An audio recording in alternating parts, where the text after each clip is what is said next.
예수님께서 여러 지역을 돌아다니면서 천국 복음과 회개하라는 메시지를 전하셨는데, 그 지역에 사셔야 할 일들이 있었기 때문에 돌아다니신 거라고 싶고, 그 일이란 사람들을 만나는 것, 하나님께서 이 일을 통하여 천국 복음을 전하게 하시고, 목자 없는 양처럼 버려져 있는 사람들에게 하나님이 그들을 기억하고 계시고 사랑하고 계시고, 그리고 그들을 다시 회복시키기 원하신다라는 사실을 백성들에게 많이 그리고 직접적으로 알려주기 위해서 주님께서 그렇게 돌아다니셨다라고 싶습니다. 무리들도 따라다녔습니다. 예수님이 다니시는 그곳에 무리들도 소문 듣고 따라다니면서 그 일이 사람들에게 큰 소문과 큰 기대의 장소가 되기도 했습니다.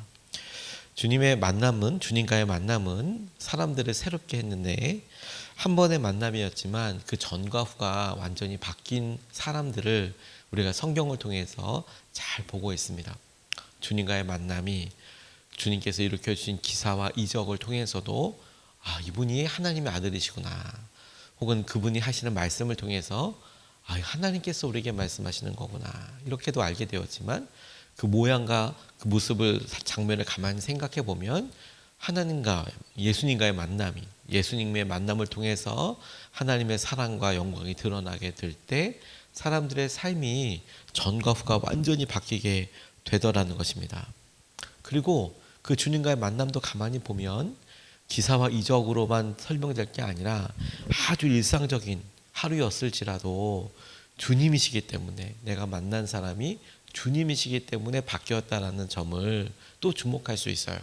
저는 그 대표적인 사람으로 오늘 우리가 읽었던 이 우물가에서 만난 여인, 사마리아로 이렇게 통과해서 이렇게 가실 때에 주님께서 우물 옆에서 기다리시다가 만난 바로 이 여인과의 만남이 굉장히 특징적이라고 생각이 듭니다. 예수님 때문에 특별한 날이 사실 되었던 것이죠. 그녀에게는 일상적인 하루였지만 예수님 때문에 완전히 달랐던 삶, 그녀의 삶의 가장 일상적이면서도 그리고 가장 평범한 삶에 주님이 오셔서 그녀의 모든 삶을 바꾸게 하셨던 바로 그 특별한 날, 저는 오늘이 주님을 우리가 더 새롭게 만나서 특별한 날이 되고, 또 우리가 기도하는 사람에게도 주님께서 주신 놀라운 은혜로 인하여서 그와 같은 특별한 날이 되도록 우리가 기도하고 함께 의지하고 싶습니다. 저는 오늘 말씀을 통해서 만남이 시작이고 전부더라라는 점을 우리가 살펴보고 싶습니다. 전도나 혹은 우리가 주님께서 원하시는 어떤 일을 하려고 할 때 부담이 있고 주저주점이 있을 수는 있는데, 근데 그것을 가만히 들여다보면 주님께서 우리에게 원하시는 것은 그저 만나는 것. 주님께서 빌립에게 말씀하실 때도 광야로 가라 말씀하시는 것이지, 광야에서 누구를 설득해라, 광야에서 누구를 만나게 될 것이다, 이렇게 이야기하는 것이 아니고, 가라, 가서 거기까지 가면 마차 보이고, 마차에 달려가서 보면 거기 책 읽고 있는 사람 보이고, 책 읽고 있는 사람들을 가만히 보면 이사야서를 읽고 있는 거고, 주님께서 이 만남을 통하여서 하시는 것입니다. 28절에서 30절 말씀이 짧지만 이렇게 우리에게 이야기하고 있는데, 그 여자는 물동이를 버려두고 동네로 들어가서 사람들에게 말하였다. 그 주님과의 만남, 이 여자가 주님과의 만남을 딱 갖게 됐죠. 그리고 29절에 보면 내가 한 일을 모두 알아맞히신 분이 계십니다. 와서 보십시오. 그분이 그리스도가 아닐까요? 사람들이 동네에 나와서 예수님께로 갔다. 그 여인의 말을 통해서 예수님과 또 다른 만남으로 이어지는 것을 보게 됩니다. 역시 이 여성이 뭔가 설득하고 이러보지는 않아요. 예수님과의 만남, 그녀가 그날 무슨 기대하고 준비하고 이런 것이 아니라 일상적으로 하루를 만나서, 하루 물 길러 갔다가 그곳에서 주님을 만나서 바뀌게 되었다라는 것이 첫 번째 시작입니다. 주님께서 처음에 물을 달라고 요청하셨는데, 그것을 시작으로 해서 이 여인과 대화가 시작됐습니다. 이 여인의 마음으로는, 아니, 남자가 당시의 문화로서 여자인 나한테 말을 거는 것도 이상하고, 또 이 남자는 유대 사람인데 사마리아 사람인 자기에게 말을 거는 것도 이상하고 일상적인 일이 아니고 당시에는 옷만 봐도 이 사람이 어디 출신인지를 알았거든요. 그렇게 말을 거는 것도 이상하고 그리고 말을 걸어서 이야기하다 보니 야곱의 우물에서부터 시작해서 그들이 만난 곳이 야곱의 우물이었거든요. 예수님과 만난 곳이.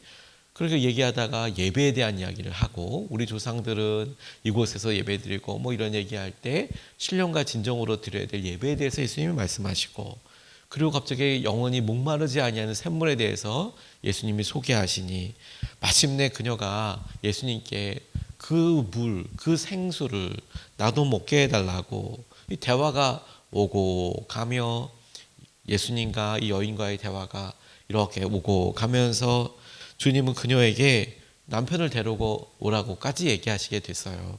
처음서부터 너 남편 데리고 와 이게 아니고요. 물 달라고 이야기했지만 물 주는 것은 누구라도 그냥 조금만 여유만 있으면 시간의 여유 조금만이라도 마음의 여유가 있으면 물 떠다 주는 거야 아주 어려운 일은 아닐 텐데 그렇게 시작된 말이 남편을 데려와라. 이건 사실 처음 만난 사람들끼리 할 수 있는 이야기는 아니지 않습니까? 근데 그렇게까지 이어지게 되고 그리고 그녀가 머뭇머뭇 나 남편 없다고 이야기할 때 주님께서 그래 네가 지금까지 있었던 여러 만났던 사람들 그러나 지금도 함께 하고 있는 남자가 너의 남편 아니고 사실 그 마음은 그녀가 가장 숨기고 싶은 이야기 아니었겠습니까? 가장 헛헛한 부분들 왜 그녀가 그렇게 살 수밖에 없었는지 일일이 다 설명하지도 않았고 하지만 그 이야기 자체를 모르는 사람한테 이야기할 리는 정말 없고 더군다나 이성한테 이 여성의 입장으로서는 처음 보는 남자한테 할 이야기는 전혀 그렇게 맥락이 아닌데도 주님은 그 이유까지 다 알고 계시고 질문하고 대답하시는 것을 통해 이 여인이 깨닫게 되는 것이죠. 여러분들이 이 말씀을 잘 알고 계시고 또 오늘 설명드려도 이 가운데 적어도 이 여인이 생각할 만한 어떤 의도나 자신이 설득당하고 있다 이런 것들이 보입니까? 그렇지 않습니다. 그냥 작은 만남, 그냥 만날 수도 있고 지나가는 사람일 수도 있고 그래서 말을 걸어오시는 주님, 그 주님께 일상적인 말을 하면서 그 여인은 뭐가 어떻게 될지도 전혀 모르죠. 근데 그 만남을 통해서 완전히 변하게 됐다라는 겁니다. 그리고 가만히 우리의 삶을 살펴보는 것이죠. 우리도 가만히 보면 주님께서 우리에게 처음서부터 그냥 놀라운 은혜와 감동을 주신 것으로 처음에는 느꼈지만 그런 은혜를 가만히 생각해 보면 주님께서 때로는 이런 사람을 만나서 우리를 위로도 해주시고 그리고 때로는 주님께서 이렇게도 도전해 보셔서 그렇게 해보게 하시고 그리고 누구를 만나기도 하고 또 헤어지기도 하고 주님께서 그 놀라운 은혜를 폭발적으로 부어주시긴 그날 전에 이미 여러 일들이 우리 가운데 있었는데 지극히 일상적이고 단순해 보여서 우리가 처음에는 깨닫지도 못했던 과정들이 있었죠. 그런 여러 일들이 주님과의 만남을 통해서 변하게 된 것입니다. 그러니 우리가 의도적으로 막 생각하면서 이런 어떤 인위적인 어떤 만남과 계획 여기에 에너지를 빼기보다 주님과의 만남 그래 그 주님과의 만남으로 우리에게 일어난 일 그 일로 인해서 주님께서 하시는 일 이게 우리가 주님이 하실 여러 일들에 동참하는 아주 중요한 일이고 우리가 새생명 축제와 오늘 하루를 살며 주님의 영광을 위하여 살아갈 때 우리가 할 수 있는 최선과 모든 일이라고 싶어요. 만남이 전부 다 순전한 마음으로 주 앞에 만나는 것이 전부 다. 정현종이라는 시인이 방문객이라는 시에서 이런 이야기를 하는데 전 참 공감이 많이 됐습니다. 시가 짧은데 이런 내용입니다. 사람이 온다는 건 실은 어마어마한 일이다. 그는 그의 과거와 현재와 그리고 그의 미래와 함께 오는 것이다. 오기 때문이다. 한 사람의 일생이 오기 때문이다. 부서지기 쉬운 그래서 부서지기도 했을 마음이 오는 것이다. 그 갈피를 아마 바람은 더듬어 볼 수 있을 마음 내 마음이 그런 바람을 흉내낸다면 필경 환대가 될 것이다. 정현종이라는 시인이 이야기할 때 저는 이 부분에서 사람이 온다는 것은 그 사람의 과거와 일생 전부가 오게 된다라는 표현이 주님의 마음처럼 느껴졌어요. 오늘 하루 우리가 이렇게 전도를 위해서나 또 새 생명을 놓고 기도할 때 우리가 이것을 위해서 기도하는데 왜 4주나 필요하다라고 이렇게 생각하고 기도하는 것은 우리의 삶이 주님을 향한 마음도 진심이고 주님께서 은혜 주시는 것도 다 믿고 하지만 어느 순간 일상의 여러 일들이 그냥 물 길러 온 사마리아 여인처럼 주님과 멀뚱히 떨어져서 주님과 더 친밀함을 느끼지 못한 것을 잘 모르고 인식하지 못하고 있었는데 주님이 찾아오시는 이 대화나 말이 우리가 새생명 전도 축제를 위해서 기도하면서 한 사람을 선정해 놓고 기도하면서 우리가 느끼게 되는 불편함과 혹여라도 느끼게 되는 이 마음은 주님이 딱 우리에게 찾아오셔서 말씀해 주시는 것과 너무 비슷한 거예요. 우리를 깨우시고 이 찾아오시는 이것이 주님이 우리에게 말을 걸어오시는 거구나. 뿐만 아니라 우리가 주님을 만나는 시간인 거구나. 주님과 대화하는 시간이구나. 여러분들과 저를 위해서 예비된 이 만남과 이 과정에 우리가 깨어 있어서 믿음으로 반응할 수 있으면 좋겠습니다. 두 번째로 오늘 본문 말씀에서 우리가 주목하고 싶은 것은 사람들은 이해해서가 아니라 소식 때문에 움직였다라는 점에 주목하고 싶어요. 이게 무슨 말인고 하면 28절에서 30절 말씀을 다시 보면 똑같은 말씀이지만 앞서서는 만남에 대해서 주목했다면 지금 말씀을 읽을 때는 왜 움직였을까? 이유에 대해서 질문해보면서 읽어봤으면 좋겠습니다. 이렇게 나와 있어요. 그 여자는 물동이를 버려두고 동네로 들어가서 사람들에게 말하였다. 내가 한 일을 모두 알아맞히신 분이 계십니다. 와서 보십시오. 그분이 그리스도가 아닐까요? 사람들이 동네에서 나와서 예수께로 갔다 라고 이야기하고 있습니다. 아주 짧게 설명에 나와 있어요. 이 여인이 물동이 물을 길러러 왔는데 다시 말해서 원래 목적이었던 물을 떠서 돌아간 게 아니고 그 물동이를 내버려 두고 원래 목적을 내버려 두고 다시 들어가서 사람들에게 이렇게 이야기했다는 거예요. 내 과거를 알고 있는 사람이 있다. 그리스도가 아니겠느냐 이런 이야기를 하는데 행간을 가만히 묵상해 보면 전제 한 가지가 있습니다. 내 과거를 잘 알고 있는 사람이 있다라고 이야기할 때 이 이야기를 듣는 사람한테는 그녀가 꽤나 유명했던 것 같아요. 다시 말해서 뜬금없이 내 과거를 알고 있는 사람이 있다라고 할 때 적어도 그 이야기를 듣는 사람들은 그 여인이 누구인지를 알아야 그 여인이 어떤 과거를 살았는지 알았어야 그 여인이 직접 소리로 내 과거를 아는 사람을 내가 만났다 라는 말에 그래? 저 여인은 어떤 과거와 저렇게 말하는 저 사람은 어디 사는 누군데 적어도 이런 걸 알아야 마음이 움직일 거 아니겠습니까? 두 번째로 그녀가 그렇게 했던 말과 내 과거를 아는 사람이 왔다라고 이야기했을 때 적어도 그 여인이 누군지 아는 사람은 두 번째 전제로 그녀가 만만치 않은 삶을 살았다는 것도 알았을 거라는 거예요.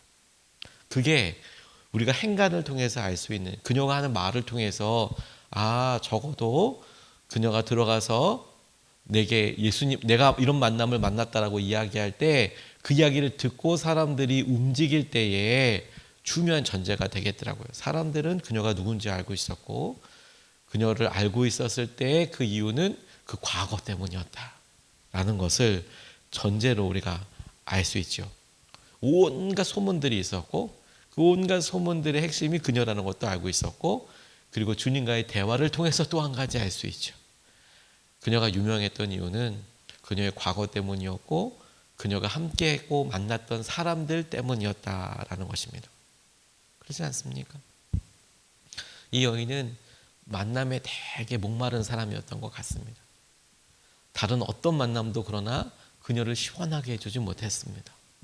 그런데 예수님과의 만남이 비로소 그녀의 마음의 모든 것이 되었습니다. 그래서 그녀의 마음이 얼마나 헛헛했는지를 보면 만남 자체가 그녀에게 뭔가 변화가 될 수 있을까 싶어 그렇게 많은 남편들이 있었지만 의지할 수도 없었고 헛헛했을 뿐만 아니라 난 이제 사람들과 만남이 지겨워. 그래서 아무도 물 길러러 오지 않는 정오 때 나와서 혼자서 물 길는 그런 모습만 봐도 그녀가 이 만남에 대해서 정작 얼마나 애탔는지도 알지만 이 만남 때문에 얼마나 고생하고 힘들었는지도 우리가 알 수 있죠. 그러니까 그녀의 일상이 어떠했는지 그 일상의 딱 한 장면만 봐도 되게 힘들어했겠구나. 온갖 사람들을 통해서 알 수 있겠구나. 그렇지 않습니까? 관계들 가운데 상처가 참 많은 그런 분들을 보면 의외로 여러분 굉장히 개인적이고 힘든 사람, 그냥 개인적이고 이기적인 사람들은 마음에 상대적으로 별로 상처받지 않아요. 오히려 다른 사람에 대해서 관심도 참 많고 마음이 되게 따뜻한 사람들, 어떻게든 이 만남이 참 소중하다고 생각하는 사람들이 관계에 상처가 더 많아요.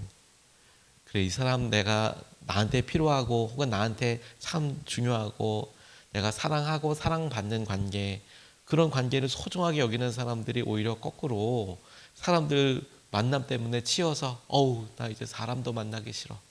어우 난 누가 나에 대해서 얘기하는 거 너무 싫어. 어우 나 이런 분위기 너무 싫어라고 이야기하는 사마리아 여인이 되는 경우들이 많아요.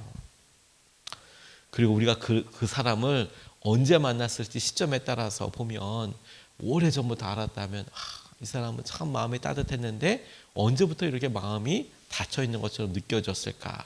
처음부터 오래 만난 사람이라면 그렇게 알 수도 있고, 혹은 비교적 최근에 만나고 마음이 딱 닫힌 다음에 만난 사람이라면 저 사람은 틈이 없네, 틈이. 이렇게 느껴지는 사람도 있을 수 있고, 우리는 어느 순간인지 알 수 없어요. 그런데 여러분, 다시 한번 그녀가 만남에서부터 시작됐고 그 만남에 대해서 이야기할 때에 예수님께서 하신 여러 일들에 설득 없었다 했잖아요. 그리고 그녀가 지금 나가서 내 과거를 아는 사람이 있다, 그리스도가 아니냐, 그리스도라고 생각할 수밖에 없지 않냐 라는 이야기를 할 때 사람들이 설득당해서 움직이는 게 아니고요, 그녀를 통해서 그냥 전해진 이야기, 소식, 그 이야기의 마음이 움직이더라는 거예요. 이게 중요한 통로가 되는 거죠. 그렇구나. 주님께서 그렇게 말씀해 주시고 이렇게 이야기할 때 그런 소식이, 그런 이야기가 들려와서 사람들은 주님께로 몰려온 거구나. 우리의 역할이 딱 그와 같은 것이죠. 딱 그와 같은 것이죠. 내게 역사하신 주님을 내가 그 사람에게 말하는 것까지, 설득하라는 것도 아니고 능력으로 압도하라는 것도 아니고, 우리가 전에 적었어도 또 기도해도 전혀 부끄럽거나 이상한 거 아니다. 왜?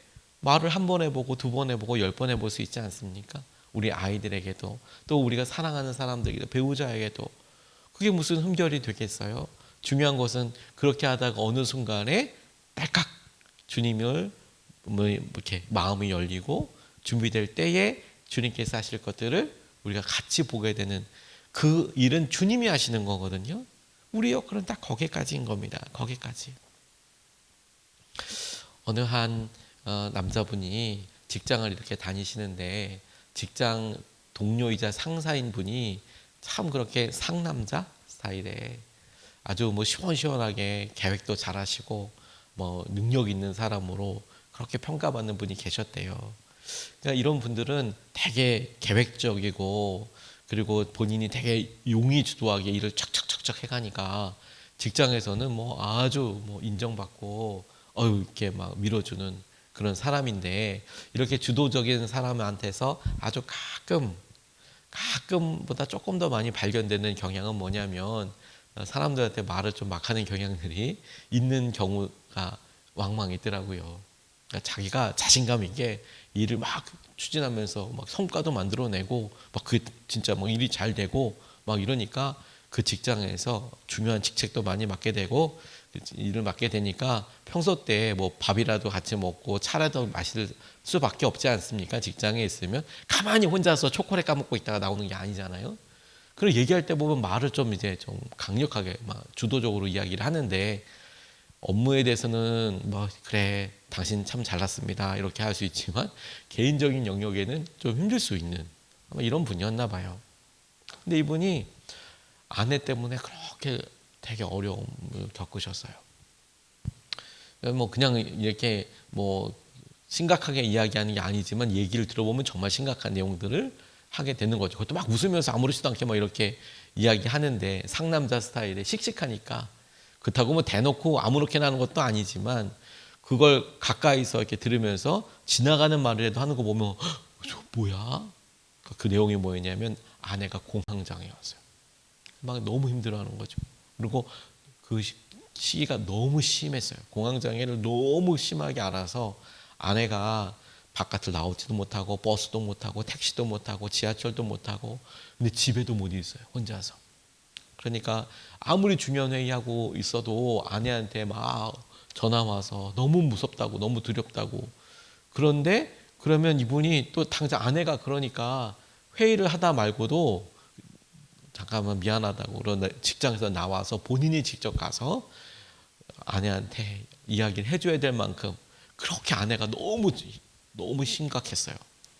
그러니까 정말 생명을 걱정해야 될 만큼.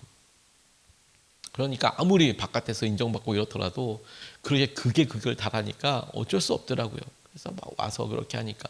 근데 또 본인이 그렇게 하니까 또 머쓱하기도 하니까 뭐 아내가 좀 그렇다. 이렇게 지나가면서 말을 하지만 그걸 옆에서 보는 사람들은 정말 고생이 많겠다. 근데 어떻게 저렇게 이야기를 하실까? 그리고 이분이 평소 때 말을 하고 이렇게 환담하는 커피 마시고 이럴 때 보면 또 그렇게 주위에 일하는 여성들, 여자들, 교회 다닌다는 사람이 있으면 그렇게 갈궈가지고 그냥 눈물까지 흘리게 하는 야, 너 뭐 교회 가면 좋아? 부터 시작해서 네가 뭐 변한 거 있어? 그렇게 하면 너 복 받아? 이렇게 막 그냥 안 해도 될 말을 하면서 그렇게 마음 상하게 하는 그런 사람이었대요. 근데 그 같이 있었던 남자분이 아유 누구님 그렇게 크리스마스가 됐는데 교회 한번 같이 가보시죠. 크리스마스 때 무슨 전도 축제가 있었던 것도 아니고 크리스마스니까 한번 교회 같이 가보시죠. 마음에 이분을 전도해야겠다는 생각도 하지 않았대요. 근데 그렇게 힘드니까 집이 저분 저렇게 능력 있고 아무것도 안 필요한 것 같지만 아내가 그렇게 힘들어하니 그냥 교회나 한번 가보시죠. 근데 마침 크리스마스니까 한번 가보시죠. 그렇게 이야기를 했대요. 그랬더니 이분이 갑자기 그럴까? 이렇게 대답하시더라고요. 그럴까? 한번 가볼까? 그래서 크리스마스 예배 때 아무런 전 이해도 없고 그런데 아내를 데리고 와서 예배 드리고 그러면서 아내가 바깥으로 나오지 못해서 어떻게 뭐 아무 데도 갈 수 없었던 자기 아내인데 자기가 손 붙잡고 교회 가자고 같이 하니까 그래도 남편이 있으니까 집에서 한 발자국도 못 나오던 그분이 나와서 예배도 드리는데 괜찮더라는 거예요. 나오는 거 절대 안 되는 사람이었는데 아니 남편 조심조심했지만 착하고 이렇게 오는 게 되더라는 거예요. 그리고 사람들 많은데 절대 못 갔는데 앉아있더라는 거예요. 괜찮더라는 거예요. 언제 막 그냥 무서움이 공황장애가 터져가지고 막 돼서 막 불안불안한데 그 2시간을 버티더라는 거예요. 앉아있는 거를. 그리고 그 다음 주에도 버티더라는 거예요. 그러니까 처음에는 본인이 모든 게 아니라 아내가 신기해서 아내가 적어도 일주일에 한 번은 좀 바깥으로 나가야지 싶어서 왔다가 그다음 아내한테 바뀌는 변화 본인한테 들리는 말씀 그래서 놀라운 하나님이 하시는 것을 뭐 반응하고 그러더라는 거예요. 그런데 여러분 우리도 주님이 하실 일을 기대하는 거죠. 우리가 설득하고 그냥 우리는 그저 저분한테 예수님이 있으면 참 좋을 텐데 딱 그 정도입니다. 마치 엘리사한테 있었던 여종이 우리 나아만 우리 주인이 이스라엘에 있는 선지자에게 앞에 있었으면 좋을 뻔했다고 말 한마디인데 그렇게 가서 치유를 받는 것도 아니겠어요? 우리의 역할이 딱 거기까지예요. 오늘 여러분 우리가 이렇게 기도하고 마음으로 모아서 함께 할 때 그럼에도 불구하고 주님께서 우리의 마음과 우리의 만남을 통해 아름답게 쓰시고 주님의 영광이 드러나는 통로가 되시기를 주님의 이름으로 축복합니다.